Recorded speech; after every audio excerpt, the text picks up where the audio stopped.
வாங்க நம்ம பட்டூஸ் கிச்சனில் ஒரு சூப்பர் ஹெல்த்தியான முருங்கைக்காய் ரசம் எப்படி பண்ணுறதுன்னு பார்க்கலாம். இந்த வின்டரில் முருங்கைக்காயில் இந்த மாதிரி ஒரு சூப் செஞ்சு குடிக்கும்போது பார்த்திங்கன்னா செம்ம சூப்பராக இருக்கும். இதனுடைய டேஸ்ட்டே பார்த்திங்கன்னா நம்ம கடைசியாக ஃப்ரெஷ்ஷாக கிரைண்ட் பண்ணி ஆட் பண்ணுற பெப்பர் கூடவே லெமன் இதெல்லாம் சேர்த்து ரைஸோடு சாப்பிடும்போது பார்த்திங்கன்னா அதனுடைய டேஸ்ட்டே அல்டிமேட்டாக இருக்கும். வாங்க இந்த ஹெல்த்தியான ரெசிபி எப்படி பண்ணுறதுன்னு பார்க்கலாம். இந்த ரெசிபிக்கு தேவையான எல்லா பொருளும் பார்த்திங்கன்னா ரெடி பண்ணி எடுத்து வச்சுருக்கேன். உங்களுக்கு எந்த அளவுக்கு முருங்கைக்காய் வேணுமோ அந்த அளவுக்கு எடுத்துக்கோங்க. நான் ஒரு 3 முருங்கைக்காவை விரல் சைஸ்கில் கட் பண்ணி எடுத்திருக்கேன். அதை ஒரு குக்கரில் ஆட் பண்ணிக்கோங்க. கூடவே 1.5 ஸ்பூன் அளவுக்கு நல்லா கழுவி வச்சுருக்க துவரம்பருப்பு, 1.5 ஸ்பூன் அளவுக்கு பச்சைப்பருப்பு ஆட் பண்ணிக்கோங்க. 3 பல் பூண்டு, 6 சின்ன வெங்காயம் ஆட் பண்ணிக்கோங்க. 1/2 ஸ்பூன் அளவுக்கு மிளகு, சீரகம், 1/2 ஸ்பூன் அளவுக்கு கல்லுப்பு ஆட் பண்ணிக்கோங்க. கூடவே 1/4 ஸ்பூன் அளவுக்கு மஞ்சத்தூள் ஆட் பண்ணி இதை நல்லா கலந்து விட்டுக்கோங்க.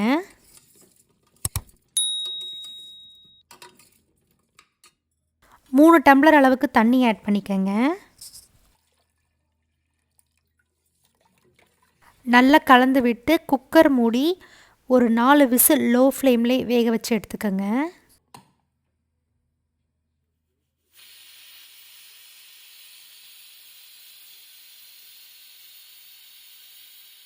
கரெக்டாக பார்த்திங்கன்னா 4 விசில் வந்திருக்கு. இந்த ஸ்டேஜில் ஸ்டவ் ஆஃப் பண்ணிக்கோங்க. ப்ரெஷர்லாம் ரிலீஸ் ஆனோடனே ஓப்பன் பண்ணிங்கன்னா முருங்கைக்காய் நல்லா வெந்து வந்திருக்கும். ஸ்ட்ரெயினரில் ஊற்றி நல்லா வடித்து எடுத்துக்கோங்க.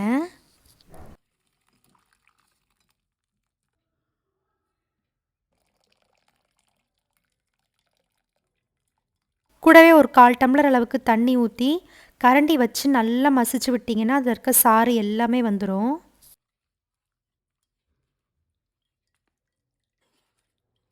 இந்த அளவுக்கு நல்லா ஸ்ட்ரெயின் பண்ணி எடுத்துக்கோங்க.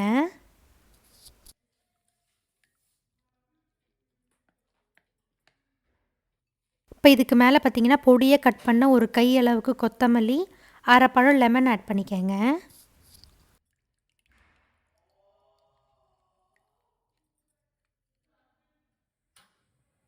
இதுக்கு ஒரு தாளிப்பு கொடுத்துக்கலாம். அதுக்கு தாளிப்பு கரண்டியில் ஒரு 2 ஸ்பூன் அளவுக்கு எண்ணெய் ஆட் பண்ணிக்கோங்க. கூடவே 1/4 ஸ்பூன் அளவுக்கு கடுகு, 1/2 ஸ்பூன் அளவுக்கு சீரகம் ஆட் பண்ணிக்கோங்க. 3 காஞ்ச மிளகாவை விதையெல்லாம் நீக்கிட்டு கட் பண்ணி ஆட் பண்ணிக்கோங்க. கூடவே 1/4 ஸ்பூன் அளவுக்கு பெருங்காயத்தூள் ஆட் பண்ணிக்கோங்க. இந்த தாளிப்பை ஆட் பண்ணிங்கன்னா நம்மளுடைய சூப்பரான டேஸ்ட்டில் முருங்கைக்காய் ரசம் ரெடி.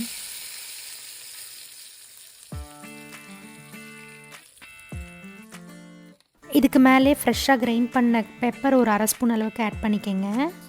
இந்த கிளைமேட்டுக்கு சூடான சாப்பாட்டில் இதை ஊற்றி சாப்பிடும்போது பார்த்திங்கன்னா செம்ம சூப்பராக இருக்கும். லெமன்லாம் ஆட் பண்ணியிருக்கிறதுனால பார்த்திங்கன்னா நல்ல புளிப்பு, பெப்பர்லாம் ஆட் பண்ணியிருக்கிறதுனால பார்த்திங்கன்னா ஒரு டேஸ்ட்டு கொஞ்சம் டிஃப்ரெண்ட்டாக இருக்கும். ஸோ கண்டிப்பாக இந்த ரெசிபி நீங்களும் உங்கள் வீட்டில் ட்ரை பண்ணி பார்த்துட்டு எப்படி இருந்ததுன்னு கமெண்ட் பண்ணுங்கள்.